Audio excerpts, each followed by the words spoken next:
اللہ رب العزت کا شکر ہے کہ اللہ رب العزت نے رمضان کے بابرکت مہینے میں روزہ رکھنے اور قرآن مجید کی تلاوت کرنے اور اس کو سمجھنے اور اپنی زندگی کو رمضان کے جس طرح ایک مہینے میں ہم اللہ کی بندگی کے سانچے میں ڈالتے ہیں، ایک وقت مقررہ تک ایک ٹائم ٹیبل کے مطابق اللہ رب العزت ہمیں ساری زندگی اسی طرح رب کی بندگی کرتے ہوئے گزارنے کی توفیق نصیب فرمائے۔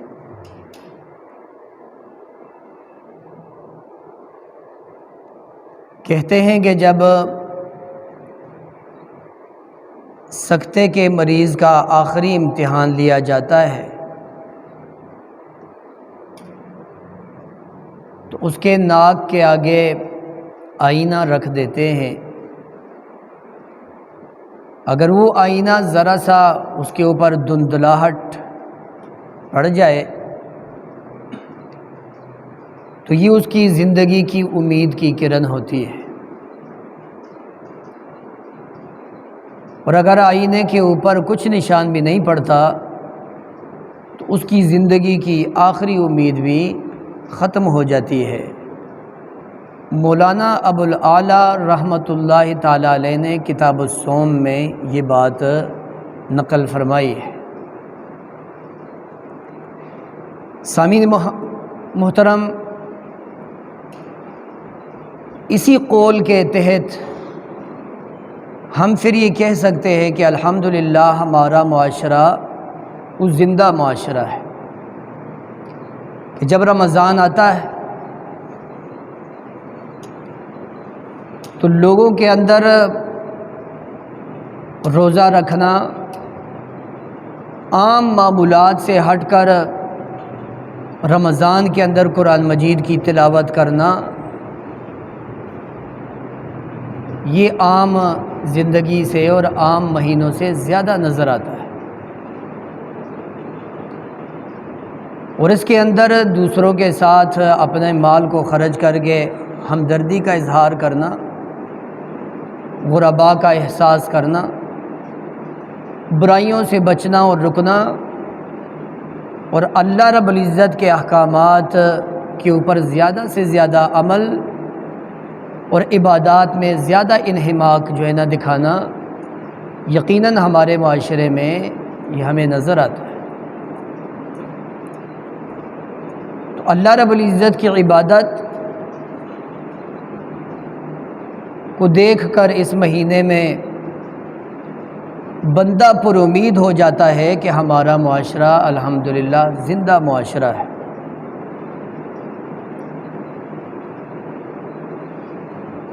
بس بات یہ ہے کہ جو ہی رمضان گزرتا ہے اور عید کا چاند نظر آ جاتا ہے تو وہ ایمان کی گرم جوشی سرد پڑنے لگ جاتی ہے، وہ آئینے کے اوپر جو دھندلاہٹ تھی وہ بھی صاف ہونے لگتی ہے، وہ جو رمضان نے اپنے نقوش بندے کے دل پر، بندے کے اعمال پر چھوڑے تھے، وہ چاند کے ساتھ ہی بندوں سے اڑنا شروع ہو جاتے ہیں۔ سامعین محترم، اور سب سے بڑی بات کہ رمضان کے اندر مساجد کی جو رونقیں ہوتی ہیں، بلکہ یہ لفظ بھی میں کہوں کہ جو رونقیں بحال رمضان کے مہینے میں ہوتی ہیں، وہ رمضان گزرتے ہی وہ بھی ماند پڑ جاتی ہے۔ تو اس کا جو حقیقی سبب ہے، اس کی جو وجہ ہے وہ کیا ہے؟ اس کی دو وجوہات ہیں۔ ایک وجہ رسمی عبادات ہیں، اور عبادت کا جو حقیقی شعور ہے اس سے ناآشنائی ہے، اور دوسری وجہ انفرادیت ہے، اجتماعیت کا فقدان ہے۔ یعنی ہمارے پاس دو چیزیں ہمہ وقت، ہر وقت، ہر حالت میں موجود ہونی چاہیے۔ ایک تو ہمارے دل و دماغ میں عبادت کا شعور، عبادت کی سمجھ، ایمان لانے کے بعد اللہ کی بندگی کی سمجھ وہ ہمیں ہونی چاہیے۔ اور دوسری بات یہ ہے کہ جب ہم اللہ کی بندگی کو سمجھ گئے ہیں، پھر ہم اکیلے نہ رہیں، پھر ہم مجتمع ہو جائیں، پھر ہم اکٹھے ہو جائیں۔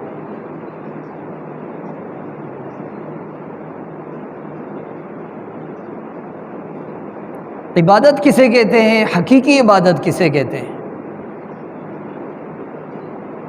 عبادت نماز اور روزے اور زکوٰۃ کو اور حج کو کہتے ہیں، اور حقیقی عبادت وہ ہر وقت اور ہر حالت میں، ہر وقت اور ہر حال میں، تنگی کی حالت ہے، خوشحالی کی حالت ہے، فقیر غریب ہے، امیر ترین ہے، بیمار ہے، ضعیف ہے، کمزور ہے، صحت مند، تندرست و توانا ہے۔ اور فلسطینیوں کو دیکھ کر اوپر سے یہ جملہ بھی اب بن سکتا ہے، خوشگوار اور امن کی حالت ہے کہ گولیوں کی بوچھاڑ ہے اور اس میں بھی اللہ کی بندگی اور اللہ کی عبادت ہو رہی ہے۔ ہر وقت اور ہر حالت میں اللہ رب العزت کے حکم کی اطاعت کرنے کو عبادت کہتے ہیں۔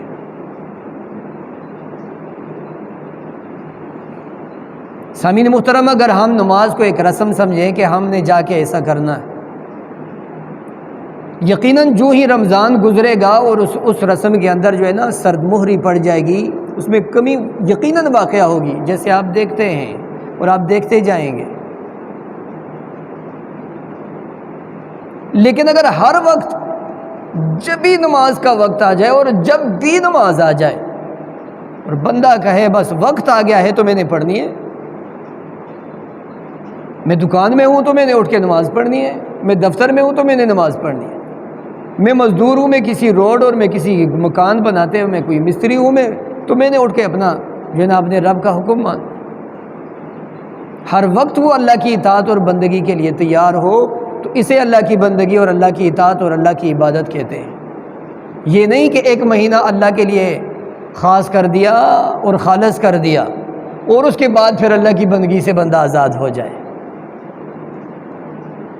ایسا نہیں ہے۔ تو کوئی لمحہ زندگی کا کوئی سانس اللہ رب العزت کی اطاعت کے بغیر جب گزر گیا تو وہ تو دم کافر ہو گیا۔ وہ دم غافل جو ہے نا، جو غفلت میں گزر گیا، وہ تو کفر میں گزر گیا، تو نافرمانیوں کے حوالے ہو گیا۔ سامعین محترم، اسی لیے اللہ رب العزت نے فرمایا ہے کہ وَمَا خَلَقْتُ الْجِنَّ وَالْإِنسَ إِلَّا لِيَعْبُدُونَ، میں نے تمہیں پیدا ہی اپنی بندگی کے لیے کیا ہے، میں نے تمہیں پیدا ہی اپنی بندگی کے لیے کیا ہے، اور وہ بندگی کے لیے پیدا کیا ہے، بندگی کے لیے ایک مہینہ نہیں دیا تھا۔ ایسی آیت نہیں ہے کہ وَمَا خَلَقْتُ الْجِنَّ وَالْإِنسَ، جنوں اور انسانوں کو میں نے پیدا کیا ہے لِيَعْبُدُونَ، تاکہ وہ میری عبادت کریں، فی شہر رمضان، ایک رمضان کے مہینے میں۔ نہیں، ایسا تو نہیں کہا۔ ساری زندگی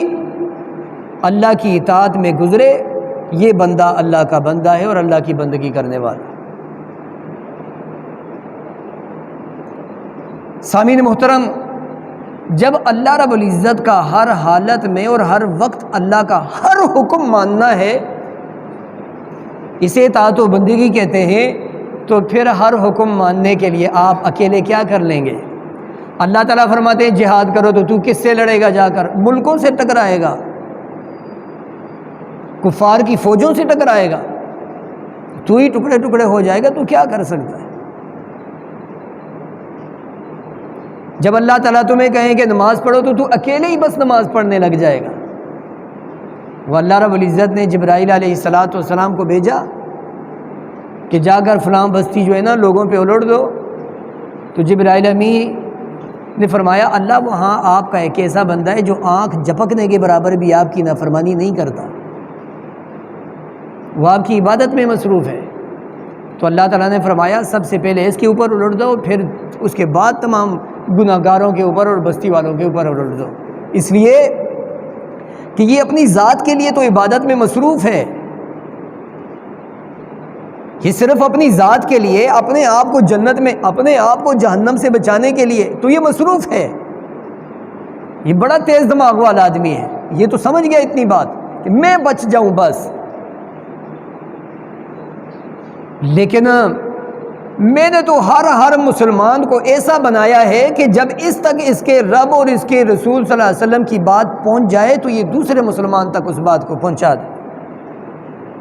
میں نے تو اس دین کو انفرادی دین نہیں بنا کے رکھا دنیا میں، یہ میرے دین کو انفرادیت تک رکھ دیتا ہے، یہ دوسرے کو بتاتا نہیں ہے، یہ امر بالمعروف اور نہی عن المنکر کرتا نہیں ہے، یہ صرف تؤمنون باللہ کر کے بیٹھ گیا ہے، ایمان لائے اور اعتکاف پہ بیٹھ گیا ہے۔ سامعین محترم، اسی لیے رسول اللہ صلی اللہ علیہ وسلم نے فرمایا، ایک غزوہ سے جب صحابہ واپس آ رہے تھے تو نبی صلی اللہ علیہ وسلم نے فرمایا کہ میرے صحابہ تم جہاد اصغر سے جہاد اکبر کی طرف جا رہے ہو، یہ جو کافروں کے ساتھ جو لڑائی لڑی، جس میں تمہارے لوگ شہید ہوئے، جس میں کافروں کے لوگ ہلاک ہوئے، تباہ و برباد ہو گئے، ہمیشہ ہمیشہ جہنم واصل ہو گئے، جس میں تمہاری جانیں جو ہے نا وہ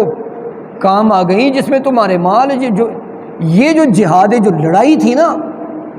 یہ چھوٹا جہاد تھا، ابھی تم بڑے جہاد کی طرف جا رہے ہو۔ صحابہ بڑے سمجھدار تھے، بس سوال نہیں کیا، لیکن اب سوال پیدا ہوتا ہے کہ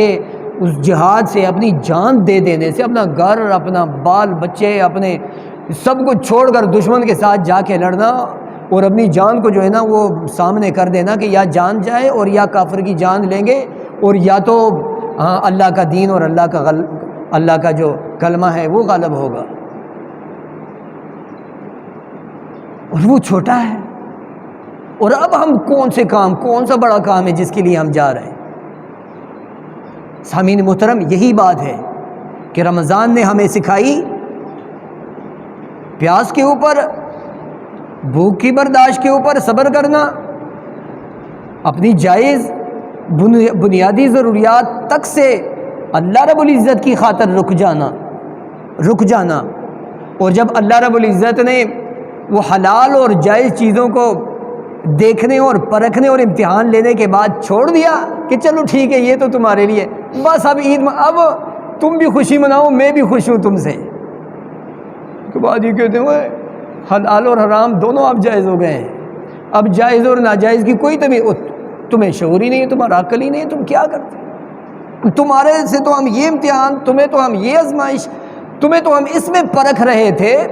کہ اگر ہم تمہاری کسی جائز چیز کے اوپر بھی قدغن لگائیں تو تم رک پڑو گے، وہاں تم رک گئے، لیکن جو ہی ہم نے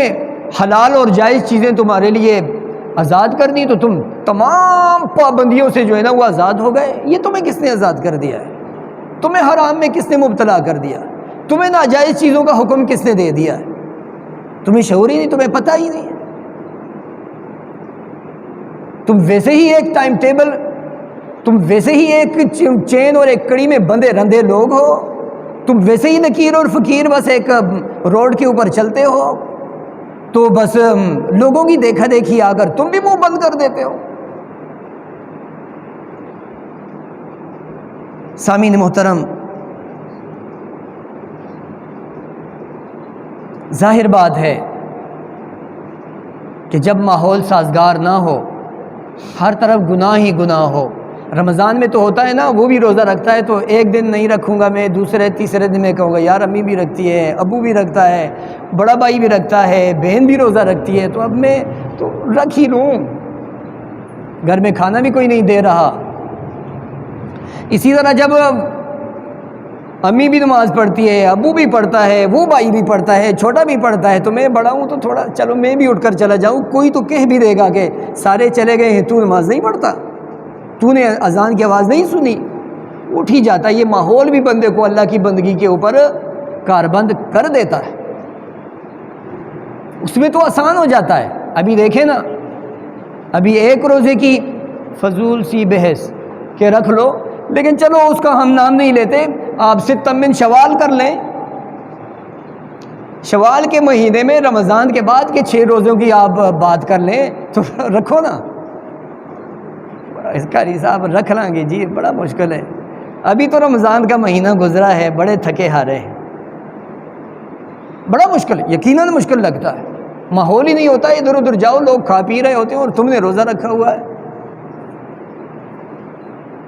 تو جب ماحول سازگار ہو پھر تو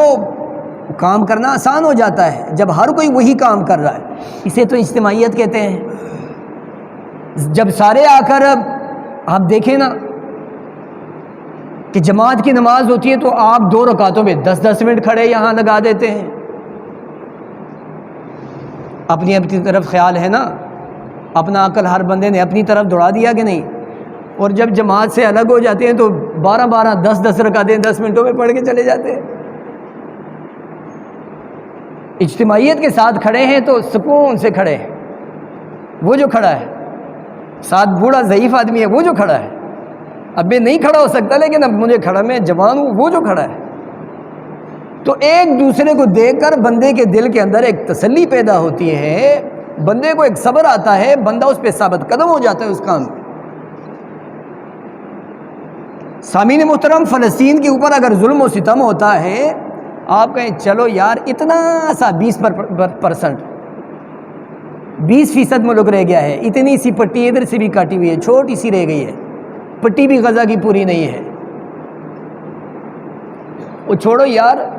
تم یہاں سے اپنی حکومت کو، تم مسلمان ملک کو تم تانے دیتے ہو، خاموشی سے بیٹھ جاؤ، کدھر لڑائیاں لگواتے ہو کسی اور کے؟ وہ کشمیر، وہ انڈیا کا داخلی معاملہ ہے، بنگلہ دیش وہ پھانسی، وہ بنگلہ دیش کا اپنا معاملہ ہے، وہ عراق کا اور امریکہ کا اپنا معاملہ تھا، افغانستان وہ روس کا پہلے اور پھر امریکہ کے ساتھ ان کا آپس کا معاملہ ہے، لیبیا شام وہ ان کا اپنا معاملہ ہے۔ ایک دن پاکستان تو سارے ممالک کہیں گے، حال بن گیا، ماحول بن گیا نا انفرادیت کا ماحول بن گیا نا، اور وہ ہم نے بنایا، آپ نے بنایا، دوسرے نے، تیسرے نے، ہر ایک نے بنایا، الگ رہنا چاہتا ہے ہر بندہ، تو ماحول بن گیا، ہر بندہ کہے گا پاکستان کا اور 52 یا 42 یا نیٹو جتنے بھی ممالک اکٹھے ہو کر ماریں گے وہ ان کا آپس کا معاملہ ہے، بات نہیں مانتا، اسامہ بن لادن کو ہمارے حوالے نہیں کر رہا، ان کا اپنا معاملہ ہے۔ اللہ تعالیٰ فرماتے ہیں نہ زمین روئے گی، فما بکت علیہم السماء والارض، نہ آسمان روئے گا، نہ زمین کو ترس آئے گا، زمین والوں کو ترس نہیں آئے گا، اور نہ آسمان کو ترس آئے گا، نہ فرشتوں کو ترس آئے گا، نہ فرشتے تمہاری مدد کے لیے آئیں گے اور نہ زمین میں تمہاری مدد کے لیے کوئی اٹھے گا۔ تم چھوٹی سی بات سمجھتے ہو انفرادیت اور اجتماعیت کو، اللہ تمہیں اکٹھا کر کے رکھنا چاہتا ہے، اللہ تمہیں فردن ورنہ اللہ تعالیٰ بھی فرما دیتا کہ اپنے گھر میں جدھر بھی نماز پڑھتے ہو پڑھ لو یار، ہم نے تمہیں کہا ہے کہ جو ہے نا آ کر جو ہے نا وہ نماز پڑھا کرو، وہ رکعو مع الراکعین کو اللہ مٹا دیتا بیچ میں سے، اکٹھے ہو کر نہ پڑھو یار، بس صرف نماز پڑھو۔ سامعین محترم، رسول اللہ صلی اللہ علیہ وسلم نے فرمایا بھیڑیا اس بکری کا شکار کرتا ہے جو ریوڑ سے الگ ہو جاتی ہے، بھیڑیا تگڑا ہوتا ہے، بھیڑیے نے کھانا ہے، بھیڑیے کی وہ ضرورت ہے، بھیڑیا اپنی پیاس اور اپنی بھوک بجھاتا ہے، بکری کا بھیڑیے کے ساتھ کام ہی کوئی نہیں ہے، نہ اس نے کھانا ہے نہ اس کے ساتھ کوئی کام ہے، کمزور سی چیز ہے اوپر سے دوسری بات، لیکن کمزور چیز بھی اس کو بھی اتفاق اور اتحاد اور اجتماعیت کا وہ فائدہ ہوتا ہے کہ اس کی زندگی بچ جاتی ہے، جانور سے بھی نہیں سیکھ سکتے، جانور سے بھی نہیں سیکھ سکتے، سامعین محترم، تو اللہ رسول اللہ صلی اللہ علیہ وسلم نے اسی لیے فرمایا کہ ید اللہ علی الجماع، جماعت کے اوپر اللہ کی رحمتیں اور برکتیں ہوتی ہیں، اللہ کی تائید اور اللہ کی نصرت ہوتی ہے، اللہ کا ہاتھ ہوتا ہے، اللہ کی مدد ہوتی ہے۔ جب اجتماعی طور پر لوگ نماز، روزہ، زکوٰۃ اور دین کے ہر حکم کے اوپر جب سارے اجتماعی طور پر عمل پیرا ہوتے ہیں، دیکھ لیں جب لوگوں کے اندر، مسلمانوں کے اندر لوگوں کی کیوں کوئی گناہ ہوتا رہتا ہے، آج تم کر لو تمہیں سزا مل جائے گی، وہ کرو سزا ملے گی، حکومت سزا دیتی جائے گی، ہوتا جائے گا، یہ ہوتا جائے گا، گناہ تو ہوتا رہے گا۔ لیکن جب اجتماعی طور پر سارے ایک غلط کام کرنے لگ جائیں نا، تو پھر اللہ تعالیٰ فرماتا ہے جاؤ ان لوط کے اوپر ان کی بستی کو الٹ دو۔ سمجھ ہے نا، جیسے میں نے پہلے کہ جبرائیل جاؤ فلانی بستی کو الٹ دو، بستیوں کو اللہ کیوں الٹتا ہے؟ اجتماعیت گناہ میں پڑی ہے اور بیچ میں انفرادی طور پہ کوئی بندہ عبادت میں لگا ہوا ہے۔ وہ پیغمبر ہے لوط علیہ السلام، لیکن انفرادی طور پر عبادت اور تبلیغ اور دعوت اور انقلاب میں لگا ہوا ہے، اور اجتماعی طور پر لوگ نافرمانی میں لگے ہوئے ہیں۔ الٹ دو، آسمان سے پتھروں کی بارش برسا دو، فرعون اور اس کے لشکروں کو سمیت سب کو، آل فرعون کو غرق کر دو، فرشتے جا کے صیحت ایسی چیخ مارو کہ تمام لوگوں کے 4 لاکھ لوگوں کے بیک وقت سانس نکل جائے۔ فرشتے، اللہ رب العزت کا آرڈر ہوتا ہے کہ میرا آرڈر ہے کہ تمام کے تمام لوگ بندر بن جاؤ، ذلیل، تمام نافرمان بندر بن گئے، صورتیں مسخ کر دی، اور انفرادی گناہ کرتے جاؤ، انفرادی گناہ کرتے جاؤ، تمہیں جو ہے نا تمہاری بستیوں کو نہیں پلٹا جائے گا، تمہارے اوپر عذاب نہیں آئیں گے۔ اجتماعی اور انفرادیت کا اتنا بڑا آپس میں فرق ہے۔ سورہ کہف کی میں نے آیات آپ کو سنائی، میں ترجمہ کر کے بس کروں، یہ آیات سنائی ہی اس لیے حالات سازگار نہیں ہیں، صرف 6 یا 8 یا 10 آدمی ہیں۔ سیقولون ثلاثۃ رابعہم کلبہم، لوگ کہتے ہیں کہ وہ 3 ہیں، ویقولون خمسۃ، کچھ لوگ کہتے ہیں کہ وہ 5 ہیں، ویقولون سبعۃ، کچھ لوگ کہتے ہیں کہ وہ 7 آدمی تھے۔ چلو سب سے زیادہ 7 ہیں تو 7 ہوں گے، جتنے بھی ہیں۔ قل ربی اعلم بعدتہم، ان کی تعداد کو میرا رب جانتا ہے، اور حضرت علی رضی اللہ عنہ نے فرمایا کہ میں بھی جانتا ہوں، بڑے تیز عقل والے تھے، کہ باقی کے بعد تو فرمایا کہ رجمم بالغیب، بے تکے تیر لوگ چلاتے ہیں، وہ فضول کی باتیں کرتے ہیں، لیکن جب کہا کہ وَيَقُولُونَ سَبْعَةٌ وَثَامِنُهُمْ كَلْبُهُمْ، ان کی تعداد 7 ہے اور 8واں ان کا کتا ہے، اس کے بعد اللہ تعالیٰ نے رجمم بالغیب نہیں کہا، لہٰذا یہ والی بات درست۔ چلو بہرحال یہ تو نکتے ہیں، یہ تو اور بات ہے، یہ تو سامنے ہو گیا، ورنہ میں ڈھونڈتا مجھے ملتا بھی نہیں، میں تو 2 4 5 6 7 کہہ رہا تھا، وہ 7 ہے، جتنی بھی تعداد ہے۔ لیکن ایک ملک کا مقابلہ کرنے کے لیے 7 8 آدمی 7 آدمی وہ تو کچھ بھی نہیں ہے، ایک حکومت کا، ایک فوج کا مقابلہ وہ نہیں کر سکتے تھے، اور حکمران کہتا ہے بندگی ہماری کرنی ہے، بات ہماری ماننی ہے، حکم ہمارا ماننا ہے، قانون ہمارے کے تحت تم نے اپنی زندگی گزارنی ہے، فیصلے ہم نے کرنے، اور ہم نے قرآن اور حدیث نہیں، اللہ اور اس کے رسول کے احکامات وہ مسجد میں رکھو یار، ہم نے اپنی دنیاوی ترقی کو دیکھ کر جو ہے نا قانون بنانا ہے، ہم نے اس کے مطابق، ہم نے ماحول کے مطابق اپنا قانون بنانا۔ اب ہم سود کو چھوڑ دیں، اب ہم ہاتھ کاٹیں تو اپنے لوگوں کو اپاہج کر دیں، معذور کر دیں۔ شراب کو جی کیسے شراب پر پابندی لگائی جائے؟ اصل میں نا یہاں ہندو بھی رہتے ہیں تو ان کے لیے پھر کرنا پڑتا ہے نا، ملک میں ان کے لیے جو ہے نا وہ بٹی شراب کی جو ہے نا وہ لگانی پڑتی ہے، یہ ان کے لیے ہے۔ وہ خود کہتے ہیں کہ ہاں یار اللہ کا نام ہے یار، ہماری جان چھوڑو، ہمارے لیے ہی بند کر دو۔ ہندو کہتے ہیں ہمارے لیے ہی بند کر دو اس کو۔ اب من کرتے ہیں جو ہے نا وہ بکری کی طرح، کوئی جواب بھی نہیں ہے، اور ادھر ادھر سے کان اور ناک کھرج کر جو ہے نا کہتے ہیں چلو چھوڑو یار، لگے رہیں یہ لوگ۔ اللہ بھی دیکھتا رہے وہ بھی ہمارا کیا کر لے گا، رسول بھی دیکھتا رہے وہ ہمارا کیا کر لے گا، کوئی بستیاں نہیں الٹتی، لگے کہ شراب پیو بس چھوڑو، ان لوگوں کو چھوڑ دو، کسی اور کام میں لگا دو۔ سامعین محترم، حالت وہاں تک ہی پہنچی ہوئی ہے۔ تو اللہ رب العزت نے فرمایا وَاتْلُ مَا أُوحِيَ إِلَيْكَ مِن كِتَابِ رَبِّكَ، بس ترجمہ کرتا ہوں پھر بات ختم۔ کہ نبی صلی اللہ علیہ وسلم جو وہی ہم آپ کی طرف کرتے ہیں نا، وہ ٹھیک ٹھیک بے کم و کاست پوری کی پوری لوگوں کو سناؤ۔ ایک تو جو بندگی ہے نا وہ بڑے شعور کے ساتھ کرنی ہے۔ رسول اللہ صلی اللہ علیہ وسلم صرف جو ہے نا دین دے کر چلے نہیں گئے کہ ہم اس کو بند کر کے بیٹھ جائیں، سمجھا کر چلے گئے اور پریکٹیکل کروا کر چلے گئے، ہر بندے سے ہر حکم کے اوپر عمل کروا کر چلے گئے۔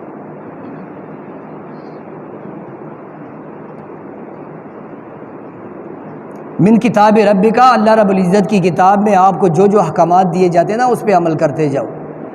ایسی بات نہیں ہے کہ نبی صلی اللہ علیہ وسلم عمل میں سست ہو گئے تھے تو اللہ رب العزت حکم دیتے ہیں۔ اللہ کسی کو سنا رہے ہیں اس وقت کے لوگوں کے لیے، اور کسی کے لیے حکم ہے، دعوت ہے، کسی کے لیے کوئی بات فرض ہو رہی ہے۔ لا مبدل لکلماتہ، خبردار میرے کلمات، میرے احکامات، میرے قوانین میں ذرا برابر بھی تبدیلی کا مجاز کوئی بندہ بھی نہیں ہے۔ نبی آپ بھی تبدیل نہیں کر سکتے۔ جب میں نے شراب کو حرام قرار دی ہے وہ حرام ہوگی، اور جن چیزوں کو میں نے حلال قرار دیا ہے وہ لازمی کرنا ہے۔ یہ نہیں ہے کہ نماز پڑھ لی تو نہیں پڑھی تو خیر نہیں پڑھی، نہ پڑھی تو فقط کفرا، کافر ہو گیا، اس کو قتل کر دو۔ من ترک الصلاۃ متعمدا فقط کفرا، تو جو آدمی مسلمان ہو مرتد ہو جائے تو اس کی کیا، تو جا کر سزائیں دیکھ لو، قتل کر دیا جائے گا۔ تمہیں تو آج تک کسی نے نہیں قتل کیا، اسی لیے تو تم انقلاب کی طرف آتے نہیں ہو نا، کہ یار میں کتھے میں تے کتھے نمازاں، اپنے آپ کو جو ووٹ کی پرچی اسلامی لوگوں کے بیلٹ باکس میں ڈال کر اپنے آپ کو مرواؤں۔ نماز تو میں نے پڑھنی نہیں، روزہ تو میں نے رکھنا نہیں، زکوٰۃ میں نے دینی نہیں، حج میرے اوپر اگر ہو گیا تو میں نے کرنا نہیں، باقی چوریاں اور حرام خوریاں میں نے چھوڑنی نہیں۔ تو کبھی ہاتھ کٹیں گے، کبھی گردن کٹ جائے، کبھی میرے ساتھ کیا ہوگا، چھوڑو یار، یہ اوپر یہ چور لفنگے وہ چکے، یہی ٹھیک ہے۔ تم بڑے سمجھدار لوگ ہو، مجھے پتہ ہے تم بڑے سمجھدار لوگ، بڑے تیز لوگ ہو، لیکن یہاں تھوڑی سی زندگی کی ترقی اور تھوڑی سی زندگی کی مہلت اور تھوڑی سی زندگی، یہ زندگی، اس کے بدلے میں جب اللہ کی پکڑ میں آؤ گے تو کوئی بھی تمہاری آہ و بکا سننے والا بھی تک بھی نہیں ہوگا، اور نہ ختم ہونے والی زندگی کے شکنجے میں پھنس جاؤ گے۔ تو اللہ تعالیٰ فرمائے گا کیا میں نے تمہیں کہا نہیں تھا، میں نے اپنے رسول نہیں بھیجے تھے، میرے رسولوں کا پیغام تم تک نہیں پہنچا تھا؟ وَلَن تَجِدَ مِن دُونِهِ مُلْتَحَدًا، مجھ سے بچ کر جو ہے نا کوئی بھی تو بھاگنے کی کوئی جائے پناہ، کوئی بندہ، کوئی چیز، کوئی سہارا تم نہیں پاؤ گے۔ ولن، ہرگز تم نہیں پاؤ گے۔ بظاہر ایسا لگتا ہے جیسے اللہ رب العزت رسول اللہ صلی اللہ علیہ وسلم سے فرما رہے ہیں، لیکن رسول اللہ صلی اللہ علیہ وسلم ابھی یہ حکم بندوں کو دے رہے ہیں کہ اللہ سے بچ کر پھر تم کوئی بندہ بھی جو ہے نا کوئی جائے پناہ نہیں ڈھونڈ سکے گا اپنے لیے۔ وَاصْبِرْ نَفْسَكَ مَعَ الَّذِينَ يَدْعُونَ رَبَّهُمْ، اجتماعیت کی اب بات ہو رہی ہے، پیچھے میں شعور کی بات ہو رہی تھی، اب اجتماعیت کو دیکھو کہ اکٹھے ہو جاؤ اللہ کے بندے، اور پاکستان اور ترکی اور سعودی عرب اور لبنان، شام، مصر اور افغانستان اور ایران، عراق، اکٹھے ہو جاؤ یار، اکٹھے ہو جاؤ، اور اکٹھے ہو کر ان کافروں کے جو ہے نا الٹ دو، ان کو اپنے دین کو غالب کرو کہ دنیا میں امن قائم ہو جائے۔ یہ اسلام لڑ پڑتا ہے امن کی خاطر، یہ نہیں ہے کہ یہ مارے کھاتا رہتا ہے، اور ہم پرامن نہیں ہیں، ہم امن قائم کرنے والے ہیں، زابر اور جابر کو ختم کرنے والے ہیں، فساد فی الارض کو دنیا سے ختم کر کے امن وہاں نافذ کرنے والے ہیں۔ پتہ نہیں کیسی تشریحیں ہو جاتی ہیں اسلام اور دین اور مومن اور ایمان کی۔ ایمان جس کے اندر جتنا بھی ہوگا وہ اتنا ہی کفر کو اور ظلم اور فتنے اور فساد کو برا جانے گا اور اسے ختم کرنے کے لیے اٹھ کھڑا ہوگا. جتنی اس میں حرارت ہوگی اتنا وہ جوش و جذبے کے ساتھ اٹھ کھڑا ہوگا. تو اللہ تعالیٰ فرماتے ہیں وَاصْبِرْ، پکا کر دو اے نبی صلی اللہ علیہ وسلم، جما دو، گاڑ دو اپنے قدم، نفس کا اپنے آپ کو، مع الذین، ان لوگوں کے ساتھ، ان لوگوں کی معیت میں، ان لوگوں کی اجتماعیت، ان لوگوں کے ساتھ، ان لوگوں کی دوستی میں، یدعون ربہم بالغداۃ والعشی، جو صبح و شام اپنے رب کو پکارتے ہیں، جو صرف رمضان کے مہینے میں نہیں، جو صبح و شام، جو رات دن، جو آج کل، جو رمضان، شوال، ذوالقعدہ، ذی الحجہ، محرم، سفر، تمام مہینوں میں اپنی ساری زندگی میں اپنے رب کو پکارتے ہیں، صرف اپنے رب کے بندے ہیں بس. اسے بندگی اور اسے اطاعت کہتے ہیں، اسے دین اور اسے اسلام کہتے ہیں. یدعون ربہم بالغداۃ والعشی، اور پھر اس سے اپنی رب کی بندگی صبح و شام اور ہر وقت اور ہر حالت میں. اور وہ کیوں کرتے ہیں؟ یریدون وجہ، ہمارا اللہ خوش ہو جائے. دنیا میں ترقی ملتی ہے کہ دنیا میں ستیہ ناس ہوتا ہے، لیکن ہمارا رب خوش ہو جائے، کیونکہ یہ دنیا اور یہ زندگی ہماری ختم ہونے والی ہے، اور وہ دنیا اور وہ زندگی نہ ختم ہونے والی ہے.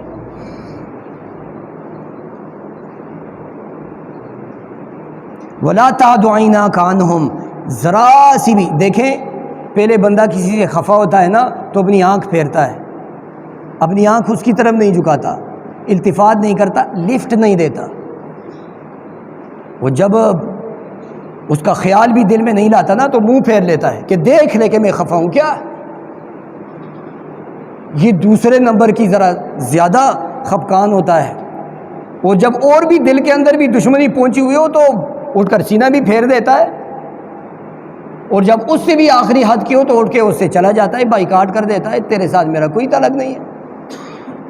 اب وہ ذرا سی کہ اس کا احترام دل میں پورا ہے، تھوڑی سی جو ہے نا وہ دل کو ٹھیس پہنچی اور آنکھیں ایسے کر دیتا ہے کہ میرا نہ ہی یار میرا متھا ہی نہ لگے. اتنا بھی اللہ تعالیٰ فرماتے ہیں کہ ان سے آنکھ تک نہیں پھیرنی. وَلَا تَعْدُ عَيْنَاكَ، جو لوگ صبح و شام اپنے رب کی بندگی میں ایسے لوگوں سے اپنا، حضرت عبداللہ بن عباس رضی اللہ عنہ فرماتے ہیں کہ یہ لوگ آ کر نبی صلی اللہ علیہ وسلم سے کہتے تھے کہ آپ کے پاس سلمان، صہیب، یہ بلال اور یہ لوگ بیٹھے ہوتے ہیں، ان کو آپ اٹھائیں تو ہم بیٹھے نا، اب یہ بھی بیٹھے ہوں، ہم بھی جو ہے نا اونٹ اور بھیڑیے قسم کے لوگ، ہم بھی بیٹھ جائیں، اور یہ مخلص لوگ بھی بیٹھے ہوئے ہیں. ان کو غریب سمجھتے تھے، غریب کے ساتھ آ کر بیٹھتے نہیں تھے. تو اللہ تعالیٰ نے فرمایا چہرہ پھیرنا، سینہ پھیرنا، منہ سے کوئی بات نہیں، یہ تو بڑی دور کی باتیں ہیں. آنکھ بھی نہیں ہٹانا ان سے، آنکھ بھی نہیں پھیرنا. ترید زینت الحیات الدنیا، یہ غریب ہیں، وہ مالدار ہے، یہ فلسطینی غریب ہیں، اور تمہاری کاروبار بڑے بڑے، وہ مالدار ہیں، تو تم ترید زینت الحیات، دنیا کی زیب و زینت، دنیا کی معیشت، دنیا کے کاروباروں میں تمہاری نظر ہے، وہ چاہتے ہو، ترید، تم وہ چاہتے ہو، دنیا چاہتے ہو، تو دنیا تم خود بناؤ گے، تم دنیا بناؤ گے. رزق کا فیصلہ تم نے خود اپنے بارے میں کر لیا ہے کہ میں اپنا رزق جتنا بڑھاؤں یا جتنا کراؤں، یہ تمہارا ہے، تمہارا فیصلہ ہے. اب ایمان لا کر بھی بندہ کہے کہ میرا فیصلہ ہے تو پھر تو افسوس ہے، پھر تو افسوس ہے. اور میں نے دیکھا ہے کہ دولتوں کے انبار لگے رہتے ہیں بینکوں میں. چلو میں پانیوں کی ٹینکیوں کا نام نہیں لیتا، دولتوں کے انبار لگے رہتے ہیں اور کھانا پینا سب کچھ بند ہوتا ہے. وَلَا تُطِعْ مَنْ أَغْفَلْنَا قَلْبَهُ عَنْ ذِكْرِنَا، جس کا دل ہمارے ذکر سے غافل ہو گیا ہے نا، اے نبی صلی اللہ علیہ وسلم آپ اس کے ساتھ، آپ اس سے منہ اگر پھیرنا ہے تو اس سے پھیرنا ہے، اس کی اطاعت نہیں کرنی، ان کی باتوں میں نہیں آنا، ان کی باتوں میں نہیں آنا. یہ دنیا کے نفع اور نقصان یہ رب کے ہاتھ میں ہے، یہ لوگوں کے ہاتھ میں نہیں ہے. وَاتَّبَعَ هَوَاهُ وَكَانَ أَمْرُهُ فُرُطًا، وہ تو اپنے خواہشات نفس کے بندے ہیں، وہ تو افراط و تفریط، وہ تو دین کو نہیں دیکھتے، کبھی دین سے آگے نکل جاتے ہیں، کبھی دین سے پیچھے نکل جاتے ہیں، درمیان میں دین کو چھوڑ دیتے ہیں. ان کا فائدہ آگے بڑھنے میں ہو تو حدوں کو توڑ دیتے ہیں، ان کا فائدہ پیچھے ہونے میں ہو تو دین پہ عمل ہی نہیں کرتے. وہ تو مفاد پرست لوگ ہیں، وہ تو اپنے دل کی خواہشات کے بندے ہیں، اس کے مطابق چلتے ہیں۔ سامعین محترم، اگر یہ ایسا وقت ہے اور ہر وقت وہ وقت ہے کہ ہم مسلمان اللہ رب العزت کی بندگی، اللہ کی عبادت، اللہ کی اطاعت، اللہ رب العزت کے دین کا غلبہ، اور اس کے لیے ہم تمام مسلمان اکٹھے ہوں، اس کے لیے ہم تمام مسلمان اکٹھے، اگر ہم اکٹھے ہوں گے تو کافر ہے، جو چھپا ہوا شیطان ہے نا وہ بھی ہمیں گمراہ نہیں کر سکے گا۔ دوسرا دوست ہمیں پکڑ لے گا، کیا ہو گیا ہے تمہیں، کیا کر رہا ہے تو، کیا کر رہا ہے؟ اور اگر انفرادی ہوگے نا تو بھیڑیا اسی بکری کا شکار کرتا ہے جو ریوڑ سے الگ ہو جاتی ہے۔ الگ ہو گئے نا تو شیطان تمہارے اوپر سب سے پہلے حملہ کر دے گا، شیطان سب سے پہلے تمہارے اوپر حملہ کر دے گا۔ فلم لوگوں کے درمیان میں بیٹھ کر دیکھتے ہو مسلمانوں کے، الگ جا کر چھپ کر، اپنی امی ابو سے چھپ کر دیکھتے ہو کہ ان کے درمیان میں بیٹھ کر دیکھ، تو پہلے ریوڑ سے نکلو گے تب تمہیں شیطان کیپچر کرے گا۔ لہٰذا اجتماعیت کو نہ چھوڑو۔ اللہ رب العزت سے دعا ہے کہ اللہ رب العزت ہمیں اس دین کی عبادت اور اللہ کی بندگی کی خاطر ایک ہونے کی اللہ ہمیں توفیق نصیب فرمائے۔ سنت اللہ۔